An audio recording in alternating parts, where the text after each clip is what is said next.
Pour changer notre façon de penser, on doit changer notre identité, notre façon de vivre et l'endroit où nous vivons. L'identité n'est pas figée, elle est encodée par l'environnement.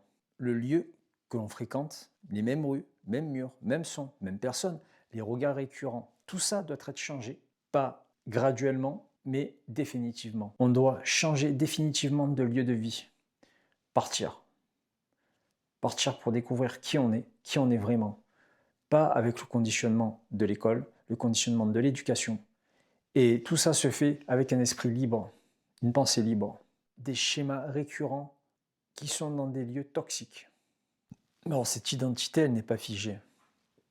Elle est encodée dans un environnement et imprégnée de notre psyché, notre façon de penser et d'agir. Incorporée en nous comme une tâche. Tout ça a façonné notre esprit pour qu'il soit beaucoup plus figé, fermé et non ouvert d'éventuelles façons de vivre et de liberté. Il n'y a pas de liberté. Cette liberté a été enfermée avec l'éducation que nous avons reçue depuis notre propre enfance.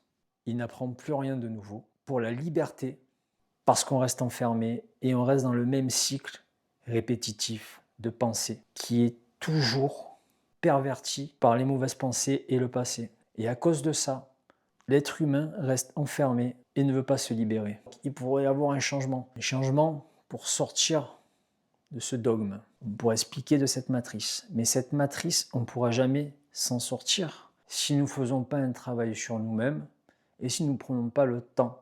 Et ce qui est très vicieux, c'est qu'on replonge dedans très vite.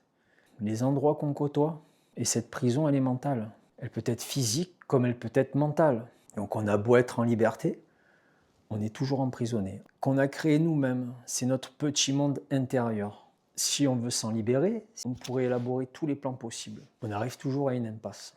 De ce jeu, de cette simulation, on sera toujours entraîné. La solution, on la connaît.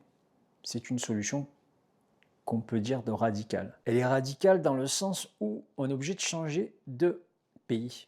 Se mettre dans une sorte de méditation où l'esprit n'est plus figé dans l'ancien système de pensée. Et pour ça, il faut le déconnecter total d'identité, plus d'endroits figés où on vit, une ville, un appartement, une maison.